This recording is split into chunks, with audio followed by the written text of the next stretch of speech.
Kyle Lowry inaabangan ng Lakers sa buyout market. Palitang salita ni Durant at Williams na lantad. Warriors nagdesisyon na kay Kuminga, ayaw nang i-trade. At Curry buong pusong tanggap ang All-Star snub starter, pinuri pa si Luka at Alexander. Ngunit bago ang lahat, kung gusto nyo ng matibay na basketball shoes, New Adidas Fashion, mabibili lamang sa halagang $1,299. Click lamang ang link sa comment section or bisitahin lamang ang tfen.com for more high-quality shoes. Ang Los Angeles Lakers ay interesadong kunin si Kyle Lowry.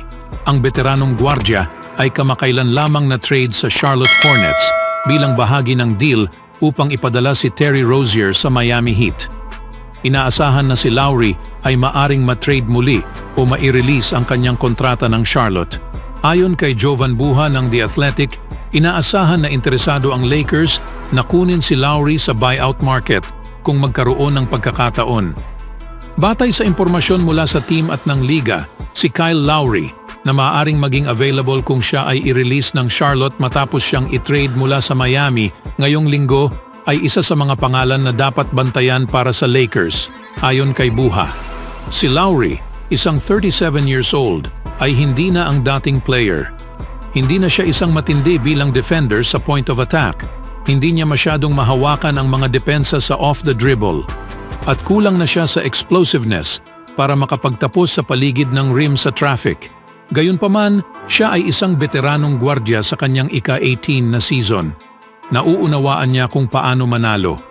Bukod dito, si Lowry ay magiging isang maaasahang gwardiya sa bangko para sa Lakers. Maari pa rin siyang mag-score mula sa perimeter at siya ay kaya pang lumilikha ng lugar para sa kanyang sarili. Si Lowry ay magiging isang maaasahang gwardiya sa bench para sa Lakers. Maari pa rin siyang mag-score mula sa perimeter at siya ay kaya pang lumikha ng lugar para sa kanyang sarili. Siya rin ay isang reliable shot maker ng bola.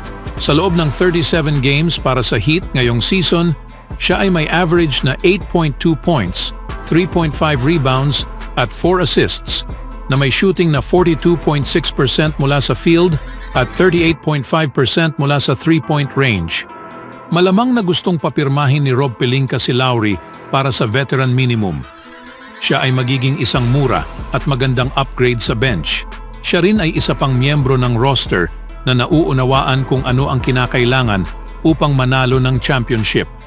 Magiging interesante tingnan kung paano haharapin ni Lowry ang pace ng laro ng Lakers.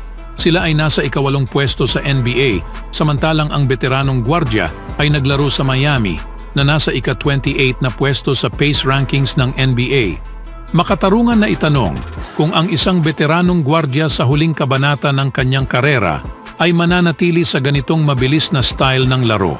Gayunpaman, kung naniniwala si Darvin Ham na si Lowry ay maaaring magkaroon ng pagkakaiba, malamang na si Pelinka ay hanap na mapag-sign ng veterano para sa maikling term na deal. Sa huli, ito naman ay isang low risk at mataas na gantimpala na maaaring magkaroon o hindi ng malaking epekto.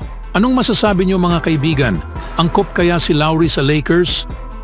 Sa ibang balita naman mga kaibigan, mabilis na uminit ang laban sa pagitan ng Dallas Mavericks at Phoenix Suns noong Huwebes. Sa unang quarter ng laro, pinagtripan ni Grant Williams si Kevin Durant na kung saan nagresulta ito sa pagtulak sa kanya ni Jusuf Nurkic mula sa likod. Lahat ng tatlo ay nakatanggap ng technical fouls at si Williams ay tinanggal din sa third quarter.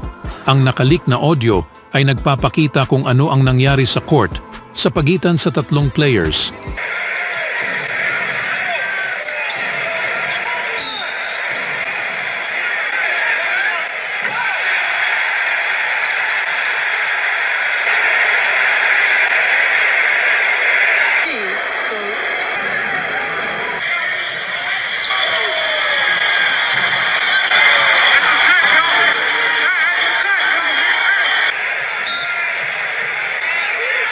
Fez aqueles 8 pontos. Simula ng malaingay na playoff series sa pagitan ng dalawang koponan noong 2022, maraming asaran na nangyayari sa mga laro ng Mavs at Suns. Bagaman wala sina Durant, Nurkic at Williams sa mga koponan noong 2022, tila hindi na ito naging mahalaga. Ramdam mo ang tensyon kapag nagtatagpo ang mga teams at tila lahat sa court ay sang-ayon sa rivalidad na ito. Dinurog ng Suns ang Mavericks dito. Sa nasabing playoff series noong 2022, ang Mavericks ang lumabas na panalo sa pamamagitan ng paglulupasay sa Suns sa Game 7 sa Phoenix. Ngayon, nabaligtad ang papel kasama ang Suns na nanalo sa Mavericks sa score na 132-109 sa Dallas. Sa simula, tila komportable na panalo ang patutunguhan ng Mavericks nang itayo nila ang 16-point lead sa second quarter. Sa dulo ng first half, ang lead ay nabawasan na lamang ng isa at mula noon, puro Suns na. Ang Suns ang nanalo sa third quarter na may 43-20 kung saan si Devin Booker ay umiskor ng mas mataas kaysa sa Mavericks sa quarter, nakakamit ang 22 puntos. Siya ay tinapos ang laro na may 46 points, 7 rebounds, 3 assists at 2 steals habang umangat ang Suns sa 26-18. Tungkol naman kay Durant, hindi siya nagkaroon ng pinakamagandang laro ngunit natapos pa rin niya ang laban na may 12 points, 10 rebounds, 7 assists, 1 steal at 2 blocks. Sa sumunod na balita naman, si Jonathan Kuminga ay lumilitaw bilang isa sa mga pangunahing player ng Golden State Warriors. Ang produksyon sa third-year forward ay patuloy na tumataas sa nagdaang mga linggo. Si Kuminga, isang 21 years old, ay naikonsider bilang trade chip ng Warriors at ang kanyang kampo ay publikong pinuna si Steve Kerr. Ngunit, ayon kay Michael Scotto ng Hoops Hype, may lumalaking paniniwala na hindi na gustong i-trade ng Warriors si Kuminga. Natutuwa ang Warriors sa paglago ni Jonathan Kuminga ngayong season at hindi gustong i-trade siya, sabi sa akin. Sinabi ni Scotto sa The Hoops Hype podcast. Teoretikong, kinakailangan ng isang package na kasama ang isang all-star player o sobra sa halaga ng mga draft picks para maging makabuluhan para sa Golden State ang pag-trade kay Kuminga. Si Kuminga ay nasa kanyang ikatlong taon sa Warriors at lumalaban sa mas malaking papel ngayong season. Sa loob ng 41 games na kanyang nilaro hanggang ngayong pagsusulat, may average siya na 14.3 points, 4.4 rebounds at 1.6 assists per game, habang may 53.1% shooting percentage mula sa field at 31.4% mula sa 3-point range. Isa rin siyang plus 0.1 sa tinatayang defensive plus-minus. Dahil sa kanyang magandang performance at malinaw na pagunlad, may kahulugan na nais ng Warriors na panatilihin si Kuminga. Ang mga nagdedesisyon sa front office na sina Joe Lacob at Mike Dunleavy Jr. ay magkaroon ng mahirap na mga desisyon tungkol sa hinaharap ng team. Maaari silang tumingin sa huli nilang pagkakataon sa kanilang legendarya core o maaari silang magtutok sa pagiging mas bata kasama si Kuminga, Brandon Podziemski at Moses Moody na nangunguna. Sa sumunod na balita naman, noong huling pagkakataon na ang malusog na si Stephen Curry na hindi naging starter sa isang All-Star game. Si Barack Obama ay naging POTUS pa. Si Kevin Durant ay kasapi pa ng Oklahoma City Thunder at wala pang TikTok.